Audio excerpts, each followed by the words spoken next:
Hi friends, welcome to my channel. நம்ம சேனலில் இன்றைக்கி உருளைக்கிழங்கும் குடமிளகாவும் வச்சு ஒரு சூப்பரான டேஸ்ட்டில் ஒரு சைடிஷ் ரெசிபி தாங்க எப்படி செய்கிறதுன்னு பார்க்க போகிறோம். இது வந்து சாம்பார் சாதம், ரச சாதம், காரக்குழம்பு எல்லாத்துக்கூடையும் ரொம்பவே சூப்பரான சைடிஷாக இருக்குங்க. சப்பாத்தி கூட ஸ்டஃபிங்காக வச்சு சாப்பிட்றதுக்கும் ரொம்பவே அருமையாக இருக்கும். வெறும் 10 நிமிஷத்துக்குள்ளே இது ரொம்பவே டேஸ்ட்டாக எப்படி செய்கிறதுன்னு பார்க்கலாம் வாங்க. முதல்ல உருளைக்கிழங்கை வந்து பீல் ஆஃப் பண்ணிவிட்டு இந்த மாதிரி நீட்டமாக நறுக்கி வச்சுக்கோங்க. நான் வந்து இந்த மாதிரி சைஸில் நறுக்கியிருக்கேன். உங்களுக்கு என்ன மாதிரி சைஸ் வேணுமோ அது மாதிரி நறுக்கிக்கோங்க. ரொம்ப குட்டியாக நறுக்காமல் கொஞ்சம் வேகிற அளவுக்கு பெரிய சைஸில் நறுக்கிக்கோங்க. இப்போ இது எல்லாத்தையும் ஒரு கடையில் போட்டு ஃபஸ்ட்டு வேக வச்சு எடுத்துடலாம். வேக வைக்கிறது வந்து ஒரு 80% அளவு வெந்தால் போதுங்க. இது ஒரு 80% அளவு வெந்ததுக்கப்புறமா இதை எடுத்து நம்ம தனியாக தண்ணியெல்லாம் ஃபில்ட்ரு பண்ணிவிட்டு வச்சிடலாம். உருளைக்கிழங்கு வேக வச்சு மிச்சம் இருந்த தண்ணியை வந்து நீங்கள் ஃபேஸ் பேக்கு கூட யூஸ் பண்ணிக்கலாம். ஸ்கின் வந்து நல்லா க்ளோயிங்காக இருக்கும். இப்போ பாருங்கள், தண்ணியெல்லாம் வற்றிட்டு உருளைக்கிழங்கு நல்லாவே வந்துருச்சு. இந்த மாதிரி ஃபில்ட்ரு பண்ணி எடுத்துக்கோங்க. நீங்கள் பேக்குக்கு யூஸ் பண்ணுறதா இருந்ததுன்னா உருளைக்கிழங்கு வேக வைக்கும்போது தண்ணி சேர்க்காமல் வேக வச்சு எடுத்துக்கோங்க. இப்போ கடை நல்லா சூடாக இருக்குது. இதில் 2லேருந்து 3 ஸ்பூன் எண்ணெய் சேர்த்துக்கலாம். எண்ணெய் சூடானோடனே 1 ஸ்பூன் அளவு சீரகம் சேர்த்துக்கோங்க. ஒரு கொத்து கருவேப்பிலையும் சீரகமும் நல்லா பொரிஞ்சு வந்தோடனே 10 பல் பூண்டை 1-2 தட்டி வச்சுருக்கேன், தோலை உரிச்சிட்டு அதை இது கூட சேர்த்துடலாம்.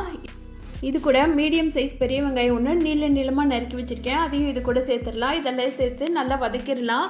வெங்காயம் வந்து ஃபுல்லாக வதங்க தேவையில்லைங்க. ஒரு 2 பரட்டுனாலே போதும். ஏன்னா இதுக்கப்புறமா நம்ம கேப்சிகம் எல்லாமே சேர்ந்து வதங்கும் போது வெங்காயம் வந்து ரொம்பவே க்ரன்ச்சி ஆகிடும். அதனால் லைட்டாக வதக்கினாலே போதும்.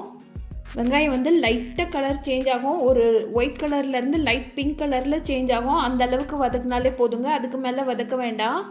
இப்போ இது கூட நம்ம நறுக்கி வச்சுருக்கிற கேப்சிகத்தை சேர்த்துடலாம். கேப்சிகம் வந்து நான் நீளமாக நறுக்கி வச்சுருக்கேன், அதையும் சேர்த்துக்கலாம். நான் இன்றைக்கி வந்து 4 உருளைக்கிழங்குக்கு ஒரு முழு பெரிய சைஸ் கேப்சிகம் ஒன்று எடுத்திருக்கேன். இது வந்து கரெக்டாக இருக்கும். உங்களுக்கு கேப்சிகம் நிறைய பிடிக்கும்னா நீங்கள் எக்ஸ்ட்ராவாக கூட சேர்த்துக்கலாம். இப்போ இதையும் இந்த வெங்காயத்தோடு சேர்த்து நல்லா வதக்கிடலாம்.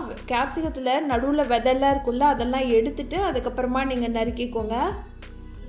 வெங்காயம், கேப்சிகம், உருளைக்கிழங்கு எல்லாத்தையுமே நீளமாக ஒரே சைஸில் நறுக்கி வச்சோன்னா பார்க்குறதுக்கு அழகாக இருக்குங்க. பசங்களுக்கு செய்து கொடுக்கும்போது விரும்பி சாப்பிடுவாங்க. நல்லா கலர்ஃபுல்லாக இருக்கும். இப்போ வெங்காயத்தையும் கேப்சிகத்தையும் நல்லா வதக்கிடலாம். கேப்சிகம் வேகிறதுக்கு வந்து ரொம்ப நேரம் ஆகாதுங்க. ஒரு 2 நிமிஷம் வெந்தாலே போதும். இது நல்லா ஒரு பரட்டி விட்டுட்டு ஒரு லிட் போட்டு 1 நிமிஷம் மட்டும் மூடி வச்சிடலாம். 1 நிமிஷம் கழித்து எடுத்துட்டிங்கனாலே போதும். கேப்சிகம் வந்து நல்லா சுருண்டு வர ஆரம்பிச்சிருக்கும்.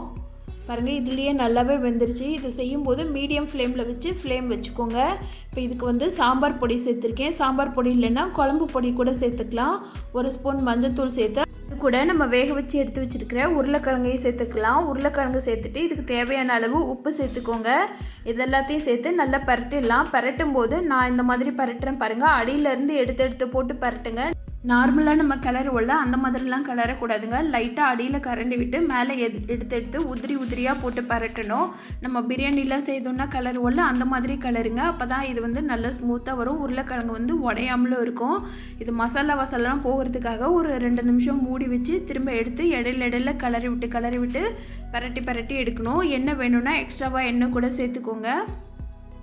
இந்த மாதிரி லைட்டாக கிளறி விட்டு உதிரியாக வச்சோன்னா பாருங்கள், கேப்சிகம், உருளைக்கிழங்கு எல்லாமே சூப்பராக வந்திருக்குங்க. வாசமே அவ்வளோ அருமையாக இருக்குங்க. வெறும் உருளைக்கிழங்கோ இல்லை வெறும் கேப்சிகமோ தனித்தனியாக கொடுத்தா பசங்களும் சரி பெரியவங்களும் சரி சாப்பிட மாட்டாங்க. அவங்களுக்குலாம் இந்த மாதிரி 2யும் மிக்ஸ் பண்ணி மசாலாவோட பரட்டி கொடுங்க. இன்னும் கொஞ்சம் வேணும்னு கேட்டு வாங்கி சாப்பிடுவாங்க. அந்த அளவுக்கு ரொம்ப டேஸ்ட்டாக இருக்கும். இந்த டேஸ்டான கேப்சிகம் பொட்டேட்டோ ரெசிப்பியை இதே மாதிரி மெத்தடில் நீங்களும் உங்கள் வீட்டில் செய்து பாருங்கள். செய்து பார்த்துட்டு எப்படி இருந்துச்சுன்னு சொல்லிவிட்டு கமெண்ட் பண்ணுங்கள். இந்த வீடியோ பிடிச்சிருந்ததுன்னா இந்த வீடியோவுக்கு லைக் பண்ணி மறக்காமல் சேனலை சப்ஸ்கிரைப் பண்ணிவிடுங்க. Thank you friends.